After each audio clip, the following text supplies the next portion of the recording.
Gusto ba makakita ng eksena sa palengke? Dito sa wet market dito. Halika, sumama ka.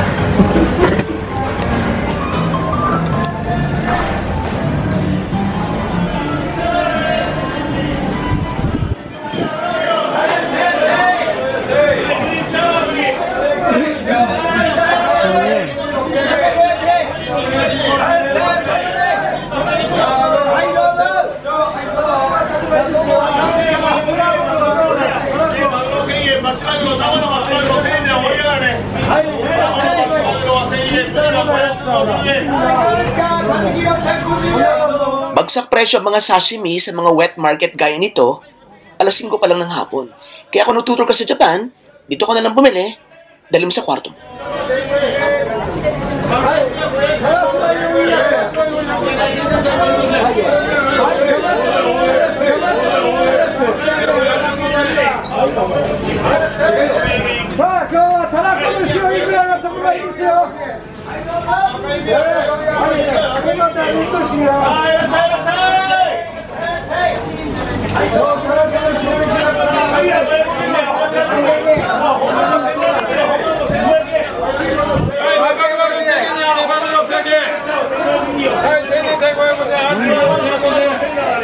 Pag ganitong kamura, hindi nila ito kailangan.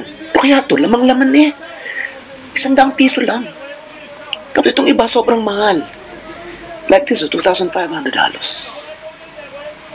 Baka ginagawang sashimi. I don't know.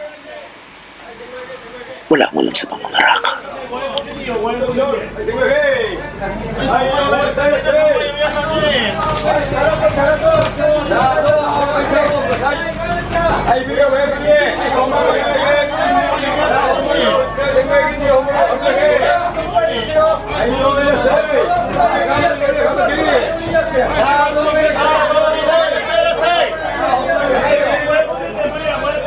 Ang fish ang pangunahing pagkain dito sa Japan, with 1 in 10 fish caught worldwide eaten in this country.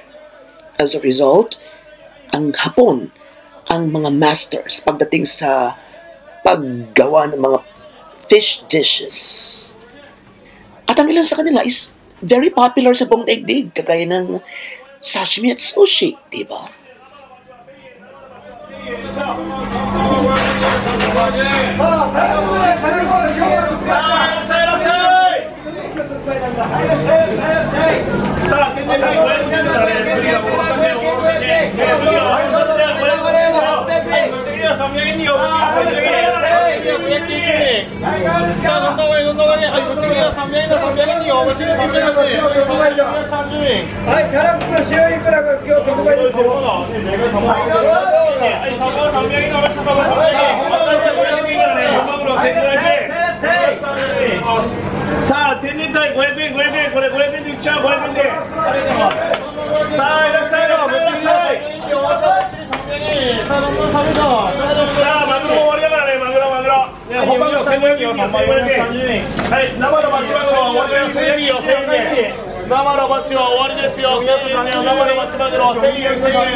Ito na yung mga grupo ng mga fish na kahawig ng mga fish sa atin. Magkakamag-anak siguro sila. Tandaan ang presyo, ang 1,000 yen is katumbas ng 480 pesos. Kayo na lang mag-compute. Yung iba actually is mas mura dito. Yung mga ulo ng isda, mura dito.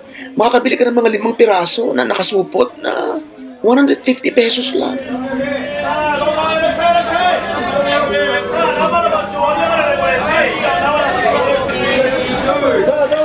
Matoke si Manong.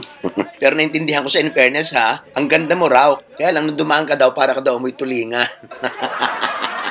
Kagandang babae, may tulinga. Ay nako, i-dub smash na lang natin ang sinasabi ni Manong.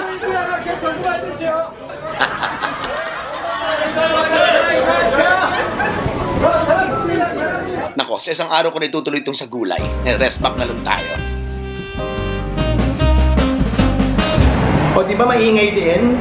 Ganun din sa atin, sa Pilipinas. At siguro kahit sa palengke sa buong mundo, kailangan may sigaw ah. Pero bongga, no? Ang ganda na eksena. Sa isang araw na tayo pabalik dito, maghanap tayo ng tilapia. O kahit Gigi. Baka nga meron na kahit halika.